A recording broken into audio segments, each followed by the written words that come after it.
Hello, everyone.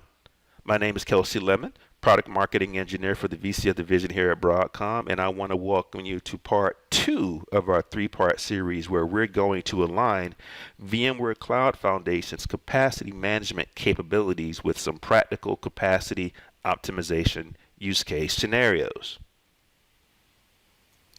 And so again, this series is really intended to help everyone here with both conceptual knowledge and practical skills to manage capacity using VMware Cloud Foundation. So at the end of this 3-part series, you're going to be able to leverage those AI-driven analytics and capacity management. You're going to be able to perform practical tasks in capacity management, specifically things around interpreting the capacity dashboards, being able to act on its optimization recommendations, and even being able to plan for future growth scenarios. And then all of that combined will ultimately enable you to make more informed business and IT decisions. You're going to be able to, again, correlate technical capacity insights with cost savings, correlate that with performance improvements, and even budgetary planning. And ultimately, again, support long-term business strategies by really ensuring IT scalability and reliability. And with that out of the way, let's just jump right in. So have you ever wondered, are my resources being, used optimally, and where can I save costs by avoiding wastage, right? And of course you have, right? Maybe not in those exact words, but balancing performance and cost is a constant struggle, right? And so if you're running short on capacity, you can actually use the Reclaim feature in VCF operations to really identify underutilized workloads and reclaim resources. And VCF can, again, help you address issues around powered off and idle VMs or old or unneeded snapshots, or even those orphan disks in your environment. And when you open the Reclaim page, you get graphical representations of all of the data centers in your environment. They appear here, and it's comprised of several panes here, right? And so, for example, you can see how much you could potentially save. This pane here reflects, the potential capacity savings and indicates a possible cost savings once you have reclaimed those resources.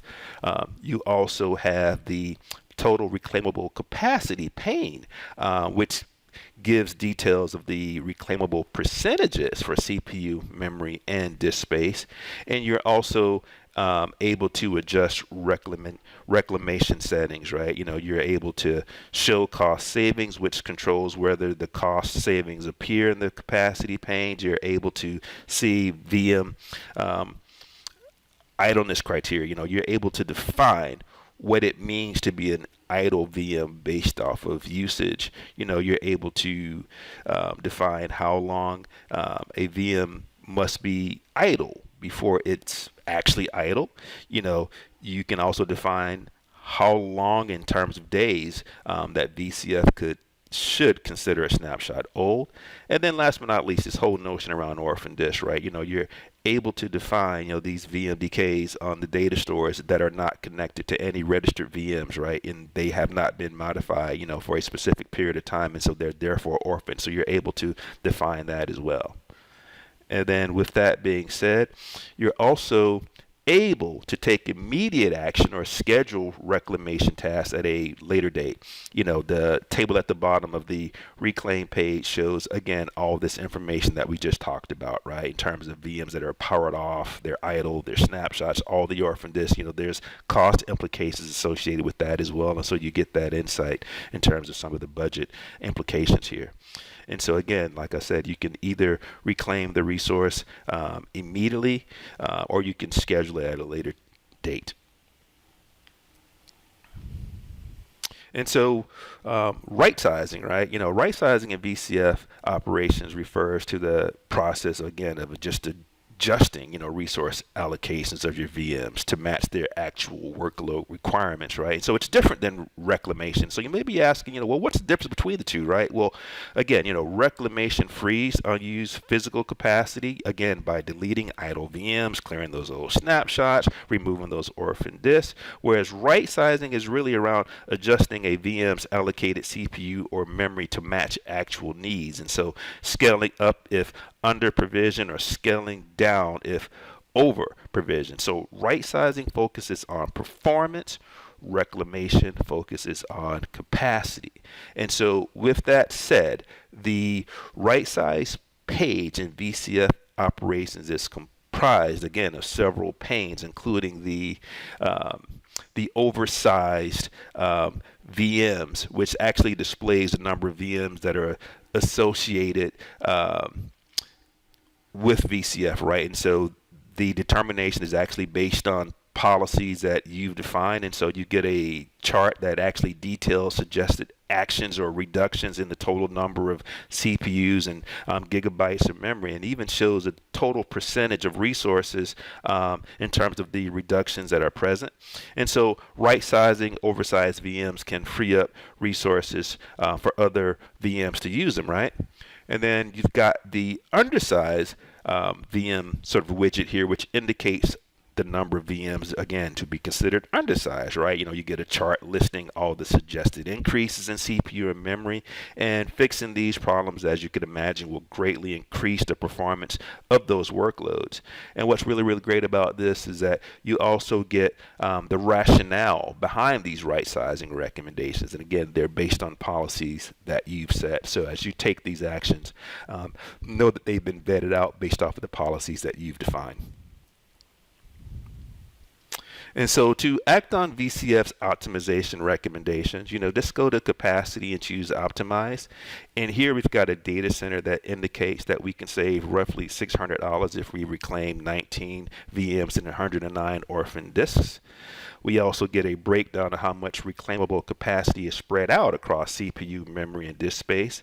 And so what I'm going to do right now is I'm just going to change my filter to show me all of my reclaimable resources that are older than a month.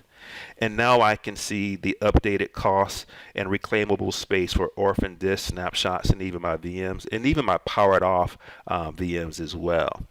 And to start with the reclamation process, I can select the VM and I can take the appropriate action, whether it be scheduling deletion for a later date.